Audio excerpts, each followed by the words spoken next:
반갑습니다. 수학의 정수 참입니다. 자, 이제 복소 평면에서 복소수를 직접 연산을 해볼 거야. 굉장히 비슷하죠. 벡터랑도 비슷하죠. 벡터를 정의하고 연산을 해. 행렬을 정의하고 행렬 연산을 해. 수를 정의하고 연산을 해. 똑같습니다. 복소 평면 안에서 이제 점을 찍고 기하학적으로 표현했었는데 이거를 지금부터 연산을 하겠습니다. 복소수 연산은 이미 했지, 고1 과정에서. 그지? 그래서 복소수를 하는, 연산하는데 가장 먼저 당연히 덧셈뺄셈을 하는 거야. 덧셈뺄셈 하는 겁니다. 해볼까요? G1이란 복소수가 있어요. 얘가 A 더하기 BI야. 단에 A, B는 실수. 따로 안 쓰겠습니다. G2가 있습니다. 얘가 C 더하기 DI입니다. 그럼 이미 우리가 고1 과정에서 G1 더하기 G2는 할 수가 있었다니까? 있었어요. 이게 뭡니까? 실수 붓끼리 더하고 그 다음에 허수 붓끼리 더해서 연산 끝입니다. 이건 그냥 숫자로 연산을 한 거고요. 그냥 대수조 연산한 거고, 지금부터 이걸 좌표 평면상에 옮겨서 복소 평면상에서 연산을 해보려고 해. 잘 봐, 이제 하겠습니다. 자, 이제 이거를 잘 봐요. 여기가 실수축이야. 여기가 허수축이야. 그래서 이제 뭐 A, B 여기다가 쳐볼게요. 얘가 A, B예요. 그 다음에 여기는 점이 이제 C, D입니다. 그러면 이게 A 더하기 C하고 잠깐만, 이거 그러면 연산이 다 끝나고 나면은 이 점은 A 더하기 C, B 더하기 D라고 좌표 평면상에 쓸 수가 있네. 자, 보세요. 다시. G1은 A, B예요. 그 다음에 G2는 C, D인데 G1 더하기 G2를 했더니 A 더하기 C, B 더하기 D가 되었습니다. 이거 어디서 비슷한 거 본 적 있지 않니? 자, 복소평면을 도입을 했어. 아예 그냥 순수하게 복소평면 도입을 했어. 그리고 이제 우리가 알고 있는 복소수 연산처럼 연산을 했어. 그래서 이렇게 연산을 했더니 내가 다른 관점에서 이론 전개해갖고 얻었던 어떤 거랑 굉장히 유사합니다. 뭐예요? 벡터지, 벡터. 벡터입니다, 벡터. 이게 벡터 A이고 이게 벡터 B라고 하면은 이게 벡터 A 더하기 벡터 B를 성분으로 표현한 건 똑같지 않습니까? 그래서 실제로 복소평면이 벡터랑도 매우 밀접한 관계가 있습니다. 자, 그렇게 보이죠? 그래서 이렇게 되는 거야, 이게. 이게 A, B고요. 얘가 C, D야.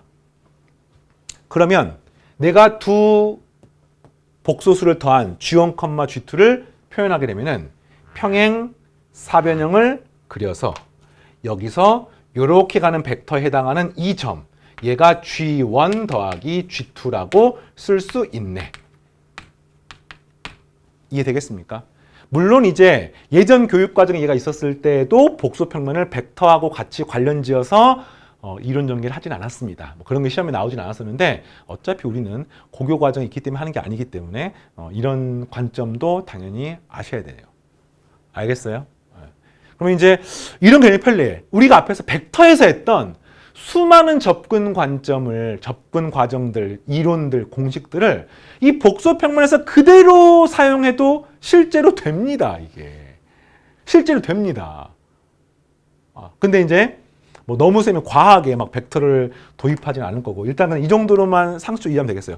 벡터를 더하는 거는 좌평면상에 표현하면은 이게 실제로 평행사변형을 만들어서 그 평행사변형의 대각선에 해당하는 요 점, 마주보고 있는 점, 원점하고 마주보고 있는 점에 대해서 그게 내가 원하는 두 벡터의 합입니다.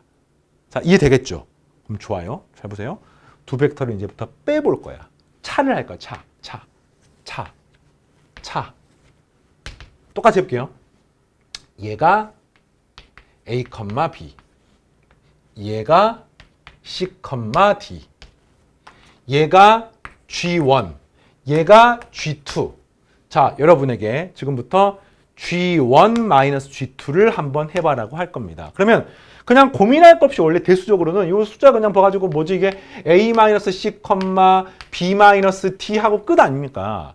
근데 이걸 기하학적으로 이렇게 볼 수가 있는 거죠. 방금처럼 평행사 변형을 만드는데 그냥 만드는 게 아니라 벡터를 빼는 거예요. 어떻게 빼는 거지? 이게 G1 더하기 마이너스 G2하고 똑같아요.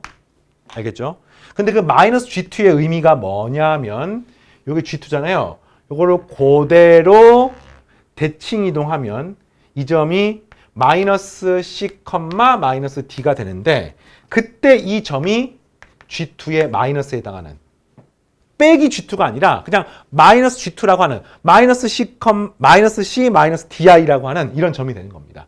그러면 이렇게 하면 되는 거죠. 얘랑 얘를 뭐 하면 되는 거야? 똑같이 평행 사변형을 그리셔 가지고 여기서 이렇게 만드시면 얘가 G1 마이너스 G2가 되는 겁니다. 이해되겠습니까? 그러니까 이거는 개념상으로 뭐랑 똑같아요? 역벡터랑 똑같이. 그지? 이 벡터와 이 벡터를 역벡터를 더하는 거랑 비슷한 개념으로 풀 수 있습니다. 그래서 이런 거면 특별히 따로 외운다기보다는 이미 우리가 복소 평면이나 복소수 관련해서 연산을 할 수 있잖아. 이미 배웠잖아, 고1 과정에서. 그러니까 그건 그 한 축으로 연산을 쭉 하시고 기하학적으로 표현했을 때에는 이거를 벡터 관점에서 이해를 하면은 그냥 직관적으로 바로 이해가 됩니다. 그러니까 사실 우리가 이런 거야. 이미 알고 있어, 복소수. 이미 알고 있어, 벡터. 사실 이걸 갖다가 하나로 만나게 하는 과정이 이 16단원이다라고 생각하시면 되겠습니다. 자, 정석 교재를 보면서 방금 설명했던 내용들을 이해를 하고 이해가 되면은 16단원 끝입니다. 실제로 진짜 중요한 거는요, 17단원이거든요. 근데 이제 그거는 쌤이 17단원 공부할 때 자세하게 할 테니까 일단은 간단한 연산부터 먼저 해보겠습니다. 복소수 합의 기하학적 의미. 그냥 복소수에 더하는 겁니다. 그러면 이게 이제 설명을 하기를 보세요. 두 선분 OP1, OP2를 이웃하는 두 변하는 평행사변형의 나머지 꼭점을 말하는 겁니다. 인데 아까 설명했던 것처럼 벡터 관점에서 이해하면 이해가 너무 잘 되지. 그리고 그게 아니라고 하더라도 이미 이걸 A, B, C, D 이게 어떻게 됩니까? A 더하기 C, B 더하기 D가 되는 순간 우리가 이미 직관적으로 쉽게 이해가 됩니다. 알겠습니까? 그래서 평행사변형의 법칙이라는데 이런 말보다는 연산할 수 있느냐가 중요하고요. 벡터를 한번 빼볼까요? 똑같습니다. 빼는 것도요. 두 벡터를 빼는 건데 말 그대로 빼도 되고 마이너스 G2라고 하는 것을 더한다라고 생각해도 됩니다. 어느 것이건 상관없어요. 그래서 지금 보면은 이걸 이웃하는 평행사변 꼭좀 구한다. 뭘 구한다 이렇게 나와 있는데 자 특별히 막 대단한 거 아니니까 따로 설명하진 않겠습니다. 자 마지막 하나 더. 그러면 우리가 벡터 이야기를 할 때 두 벡터를 뺀 것의 크기. 그러면 이걸 복소 평면을 표현했을 때에는 두 복소수를 좌표 평면상에 옮겼을 때 그 사이의 거리. 복소 수 두 개가 있는데 그거를 G1, G2 했을 때 이 두 복소수 사이의 거리 이걸 우리가 수학적으로 G1-G2의 절대값 기호를 이렇게 붙여서 이야기하는데 이거는 과연 어떻게 표현할까? 사실은 이것도 이미 우리가 알고 있어요. 왜냐면은 보세요. 얘가 A, B야. 얘가 C, D야. 방금 했던 벡터의 합차에 의해서 G1-G2는요. 실수분끼리 빼. 그러니까 이게 A 더하기 BI랑 C 더하기 DI에서 얘에서 얘를 빼는 거니까 A 빼기 C, A 빼기 C 더하기 B-D의 I라고 씁니다. 알겠습니까? 그리고 이거를 복소평면에서 좌표로 표현하게 되면 역시 A-C, B-D라고 이렇게 쓸 수가 있다는 말인 거야. 여기까지는 알겠어요? G1 빼기 G2를 쓸 수 있습니다. 그러면 보세요. 이 벡터의 크기를 어떻게 이 벡터래 계속 복소수를 뺀 것의 크기를 어떻게 구합니까?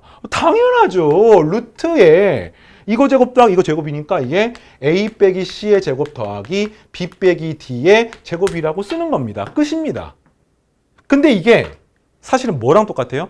우리가 흔히 평면상에서 점과 점 사이의 거리 구하는 공식이 굉장히 똑같죠. 그러니까 우리는 분명히 복소수를 다루는 거거든 지금. 근데 우리가 어디선가 배웠던 좌표 평면상에서의 점과 점 사이 거리 또는 평면 벡터 또는 앞에서 했던 수직선의 논리 이게 그대로도 여기 적용이 되는 겁니다. 그래서 결국엔 뭡니까? A, B랑 C, D를 연결한 점과 점 사이 거리 구하는 공식과 동일한 결과가 나오게 됩니다. 그러니까 사실 16단원은 새롭지만 전혀 새롭지 않아요. 맞습니까? 이미 우리가 알고 있는 내용이야. 단 복소수에 허수부를 추가로 생각하는 거고 기본적인 큰 틀은 우리가 좌표 평면상에서 x, y를 다루는 거랑 똑같습니다. 이걸 이제 벡터 관점에서 말 나오면 표현해볼까요? 우리가 이런 게 이제 쉽게 말하면 G1을 나타내는 벡터잖아요. 이게 G2를 나타내는 벡터니까 우리가 벡터 A 빼기 벡터 B는 뭐하고 똑같습니까? 벡터 A랑 벡터 B의 역벡터를 사용하고 똑같은 거니까 한마디로 여기서 이렇게 가는 벡터하고 똑같은 거잖아요. 그러면 이것의 크기니까 여기서부터 여기까지의 벡터의 크기, 거리하고 똑같아서 사실은 동일한 논리가 됩니다. 책에 있는 거 보겠습니다. 그래서 지금부터 두 점을 연결한 선분의 길이는 이런 식으로 합니다. G1 빼기 G2의 절대값. 알겠어요? 물론 이제 벡터의 크기는 절대값은 아니에요. 얘는 절대값이에요. 조금 달라요. 수학 기호는 똑같지만 사실 다른데 사실은 또 비슷합니다. 자, 그리고 그랬을 때 이걸 이제 역벡터를 구한 다음에 평행사변형 만들어서 요게 G1 빼기 G2가 되는 거고 결국에는 이 길인데 요 길이 여기는 이 길이하고 똑같은 겁니다. 그래서 그냥 우리가 점과 점 사이 거리 구하는 공식과 유사합니다. 그래서 이 길이하고 똑같습니다. 이 길이하고 똑같습니다. 그냥 이 길이하고 똑같습니다. 똑같습니다. 이게 관점이 살짝 다르지만 다 같은 의미인 거야. 자, 마지막. 선분의 내분점과 외분점 중점은 우리가 앞에서 배웠던 이것도 이제 원래 이론상으로는 벡터를 놓고 그 벡터 안에 복소수를 놓고 복소수의 내분점, 외분점의 그 이론 공식을 쭉 증명을 하는데 이게 뭐 우리가 내신 시험범위 이런 게 아니기 때문에 그냥 큰 틀에서 벡터가 복소수를 접근하는 거랑 다르지 않아. 그래서 우리가 내분점이나 외분점이나 중점 구하는 게 수직선에서 구하는 거나 평면 벡터에서 벡터를 구하는 거나 복소 평면에서 복소 평면을 통해 가지고 복소수의 체계를 통해 가지고 구하는 거랑 식이 완전히 똑같습니다. 그래서 같은 논리구나. 이게 중요한 거야. 이 말을 막 m 더하기 n분의 mz2 더하기 nz1 뭐 이게 이해하겠어요? 그리고 뭐 간단하게 증명을 하고 싶다. 이런 거죠. 이게 G1, G2. 얘를 m 대 n으로 내분하고 싶어. 그럼 얘가 a 더하기 a, b야. 얘가 c, d야. 그럼 이게 좌표 평면상에서 얘를 구하는 과정은 m 더하기 n분의 mc 더하기 na, 얼마 이렇게 썼잖아요. 그래서 결국에는 이걸 해놓고 보니까 이게 결국에는 얘랑 똑같은 걸 확인하는 것 뿐이지. 근데 실제로는 정리하면은 수직선상에서 실수를 내분하나 평면 벡터에서 시점이 똑같았을 때 종점을 내분하는 벡터나 복소 평면 안에서 두 복소수를 m 대 n으로 내분하는 점이나 다 똑같습니다. 식의 형태나 구조가 똑같습니다. 자, 이렇게 정리하시면은 16단원은 충분하게 차고 넘치고 또 그냥 찜찜한 게 있지. 선생님, 복소수 곱하는 거 안 배웁니까? 나누는 거 안 배웁니까? 복소수를 앞에서 배웠던 변환, 회전 이동하고 평행 이동하고 대칭 이동하는 건 안 배웁니까? 당연히 배우죠. 17단원에서 여러분과 함께 공부하겠습니다. 오늘 여기까지 다음 시간에 만나겠습니다. 마치겠습니다.